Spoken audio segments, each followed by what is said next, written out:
Hey everybody, it's Jason Blaha here, and once again it is time for a deadlift day. But a quick reminder for those of you who watch these videos, please remember to click like down below, be greatly appreciated. So we are 5 weeks out from competition. Next, just regional meet, practice meet to get me in my groove for Worlds. And the approach I'm taking more with my deadlift is looking very similar to my squat. What does that mean? We just do heavy singles and then everything is supplemental work. It's all accessory work.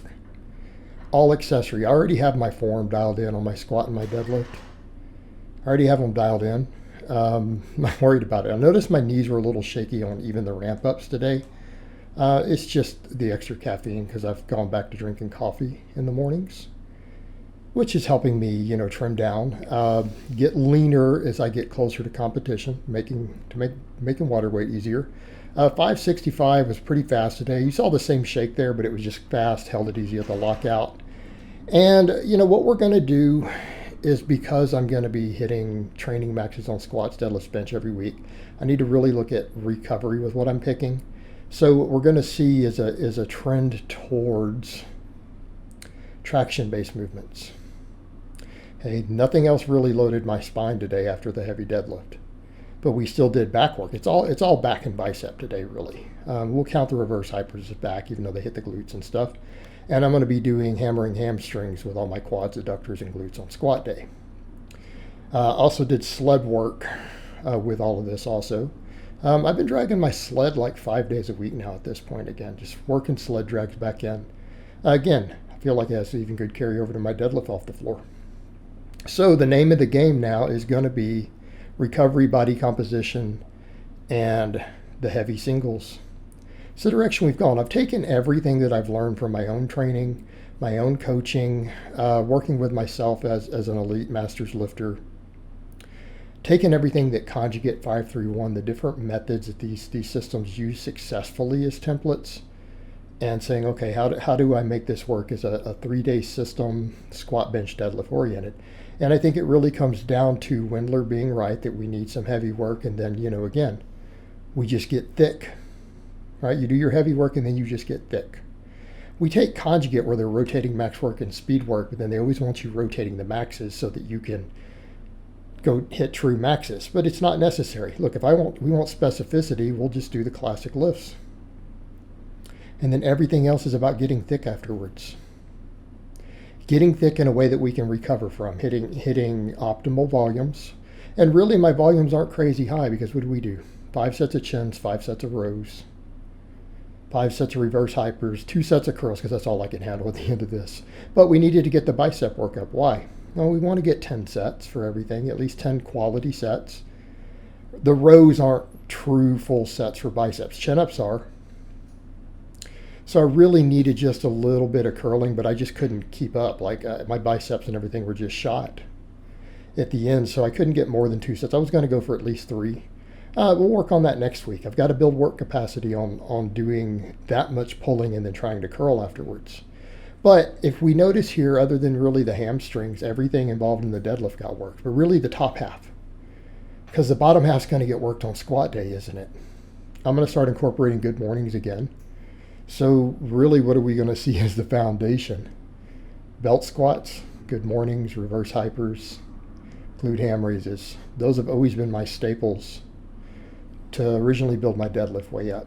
And, again, I enjoyed my stint of doing the deadlift volume, but I feel like it can become a recovery issue for me, particularly at my age. And as my deadlift goes up, it's going to be a real issue on recovery, because, yeah, I'm pulling 565 now, and I'm recovering fine when I've been doing some 5s afterwards. What happens when I'm back up to training maxes being above 600? Hey, it's going to start getting harder on recovery. And I'm not going to be taking true deloads anymore. I'm adjusting some stuff in my personal life to where I can stay home and train year round, making some adjustments to make that work. So my only deload weeks are going to be after meets. Won't be taking as many deloads, so I need to be able to just keep pushing body composition. Body composition, body composition, body composition. Now, some of the sets will still be heavy. You guys will notice, like the chins. I did 5s today. Well, I got more than 5 on the last set. Went ahead and grabbed an extra rep, and I need to start working the weight up on those. I've been using that weight a couple weeks. I need to start micro-loading those up. Everything else was 10s. And I'm going to do the same thing with the benching. I'm going to do my bench work with 5s.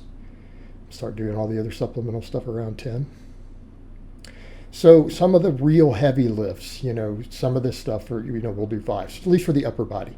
I think a lot of my lower body, I can get away with 10s because you know what? What did we do when we were doing the daily training, the max effort all the time? I wasn't doing 5s and stuff. I was hitting a heavy single and a bunch of 10s for hypertrophy. And I built some pretty big lifts, right? We pulled 615 deadlift. First time you guys saw me pull 600 over 600 on camera. It's in that phase. It's just that it was too much doing it every day. We're taking all this stuff and saying, okay, let's do it 3 days. Squat, bench, and deadlift day. Get at least 10 good sets for every muscle group in the entire body. Some of them will get a little more because there's going to be some splash over. But also I'm looking at hitting the different angles a bit, right? We're going to have a couple angles of hip hinging. We're going to have a couple of angles of pulls. I'm going to have a vertical pull and a horizontal pull again. And I'm going to make chins a bigger priority. That's why I'm going heavy on those. That's why they're first. I feel like they're a better overall mass builder. But again, this vertical pulling, we make sure the upper back gets hit. And I'm doing some extra band pull aparts and stuff. All right, what are we doing on bench day? You guys saw this week. Flat bench incline. I'd love to work in overhead. I just can't handle that much pressing volume in a day. So I did laterals instead. And then did triceps. Right. So if we start adding all these sets up, not counting the heavy singles, the training maxes, which we're going to hit a heavy squat, bench, deadlift every week, pretty much keep me meat ready year round. And we're going to push hypertrophy and some heavier work, like I said, just for certain lifts, because I like to treat the chin up like a main lift. And I think upper body stuff, it is important for those lower reps. Lower body can respond just as well to high reps, I think, in that regard. And particularly because I have 2 lower body max effort lifts every week, a squat and a deadlift. Right? And we can get away with just volume. We can get away with all 10s for the lower body, I think, at this point. Now that I'm back, I'm eating carbs again, by the way. It's one reason I look leaner, because I'm reducing my sodium, added my carbs back in, and it makes me drop water. Okay, because I have to sodium load, by the way. Got a sodium load when I do low carbs to keep my performance up. But I'm like, let's just go back to what we were doing shortly before my last meet, before the water cut. Just like watermelon, cantaloupe is my staple carbs. Lean proteins, nuts is fat. Right? And I can only handle 2 sets of the axle bar curls today. My biceps just gave out, and they're just like, we're done. So I'm like, all right, I hit failure pretty much. We're done for the day with just the 2 sets. But we got all those chins, those heavy chins. So biceps got worked. But we will need to build the work capacity here. And I like the axle bar because it's extra grip training. So I hope it has been informative.